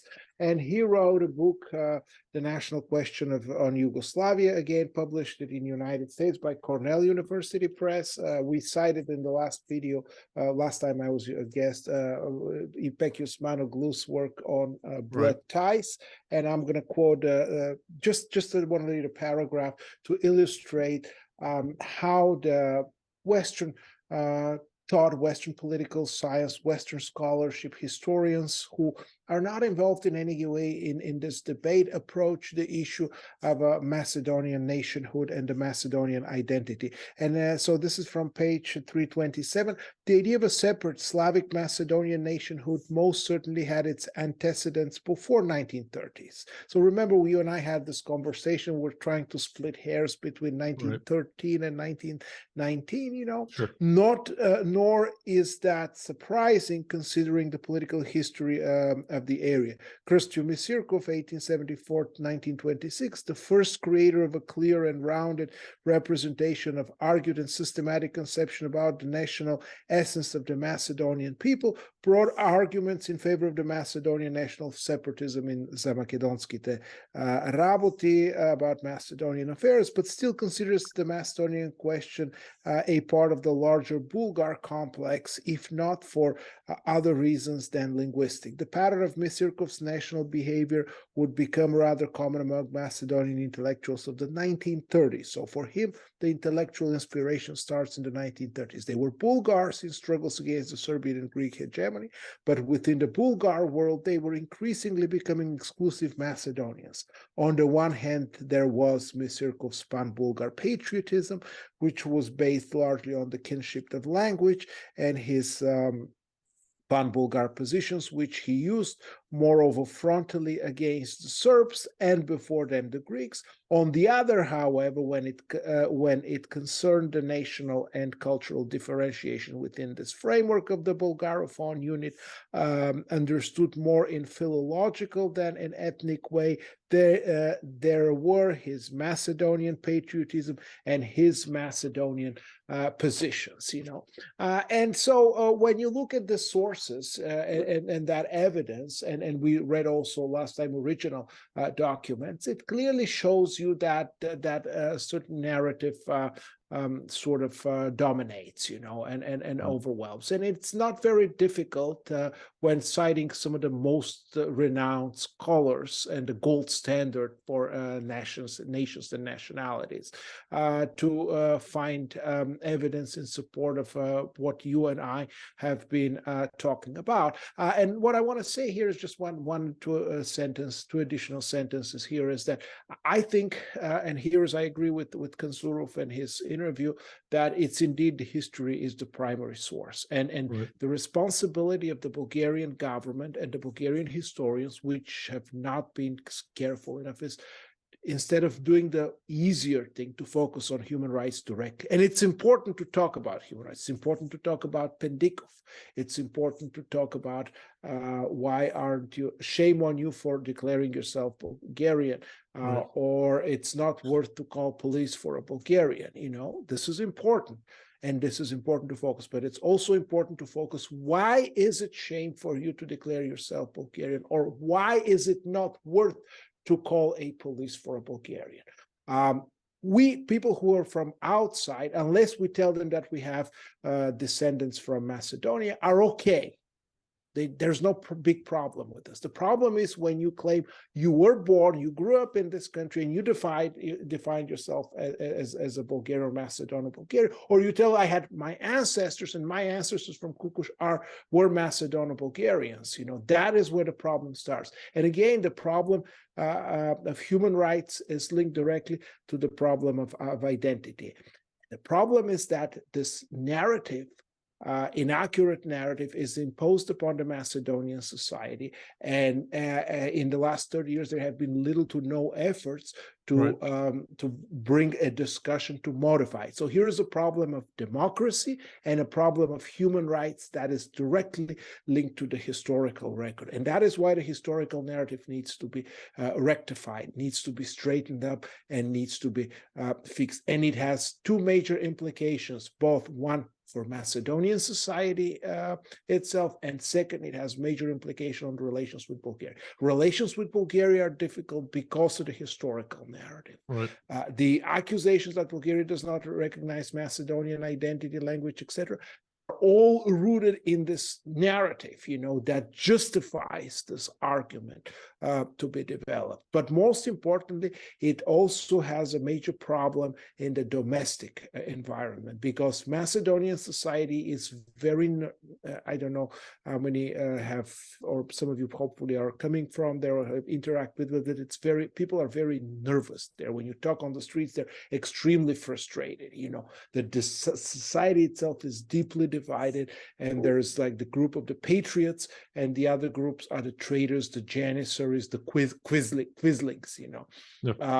And half of Macedonians, people who were born from the geographic region of Macedonia, just because they declared themselves Bulgarian at one point, have been declared as public enemies number one, traitors, Ivan Mikhailov being one of them, and they're bad just because of their Bulgarian identity, or Macedonian Bulgarian identity on the one hand. And then on the other hand, there's the other half, a large part of them have also declared themselves as Bulgarian. Like we read Dame Gruev. Dame Gruev, the founder, the person who is in the national anthem, he says, we are basically single nation, us Bulgarians and their brothers, the Macedonians and their brothers, single nation brothers. And that's one of the biggest paradoxes and kind of contradictions is, from Macedonia's point of view, I'm a traitor because I acknowledge, the Bulgarian the shared history with Bulgaria, the Bulgarian identity of people in the past. So I'm a traitor for that. But then Dame Gruev, Goce Delchev, all the rest of them are the heroes of Macedonia, even though they believe the exact same thing. So there's that paradox going on there in the ideology of Macedonism. Even I looked at some of the slides you sent over, and unfortunately, I think there's packed in those slides is the discussion for many future videos. Mm-hmm. I think there's a lot of Mm-hmm. things that we could discuss today, but I think Mm-hmm. would be probably best served for separate videos in and of Mm-hmm. themselves. Mm-hmm.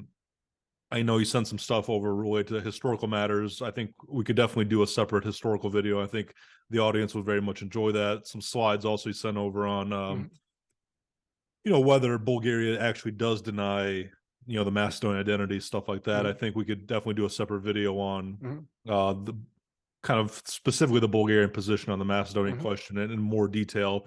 I think we covered a lot in this video on some of the current event stuff.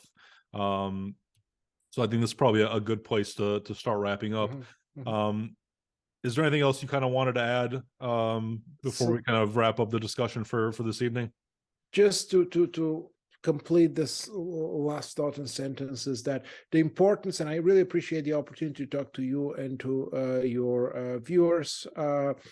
It's really important to have this honest conversation in Macedonia. This is a conversation that's in North Macedonia, in their society, and it's really important to move away from the stage of denial to the stage of understanding the foundation of the troubles, and ultimately, as a result of this conversation, what I hope to see, and as a result of the work of the Historical Commission, but also from the inside out, a process by which this narrative that is built right now, that divides heavily the society, and it kind of alienates neighboring closest nations, mostly Bulgarians, but there are also others, that this narrative starts to change, and the idea behind changing and rewriting and rethinking the narrative is that in a more inclusive narrative will help basically heal Macedonians from this internal divisions, will help build bridges with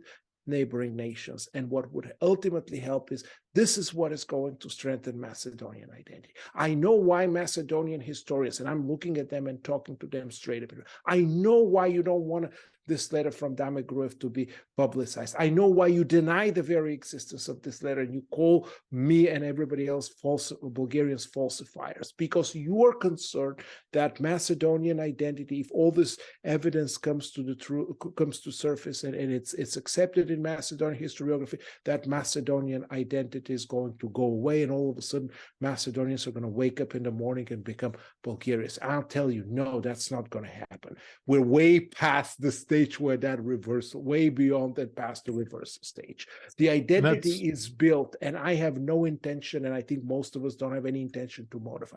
What we do need is this conversation to change the narrative in a more inclusive way to help heal the nation. And by healing the nation, the Macedonian society, we're also going to strengthen Macedonian identity, but not on an anti-Bulgarian foundation, on a pro-Bulgarian, pro-Albanian, pro-Serbian, pro-Greek, pro-everybody, and really genuinely Macedonian identity. And if somebody wants to think of themselves as Bulgarian, that's fine, but not because this will strengthen Macedonia. So what I'm helping you with this conversation is strengthen your identity and overcome this divisions. That's all I want to say. Thank you. No, that's actually a very excellent point. And I've kind of made a similar one in the past where the point of all this isn't to destroy the Macedonian identity.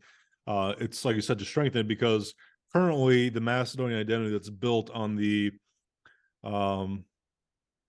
I don't want to say this, the untruths of Macedonism actually makes the Macedonian identity the national identity, the ethnic identity, much weaker, because it rests it on an unstable foundation of, false narratives, false facts and whatnot.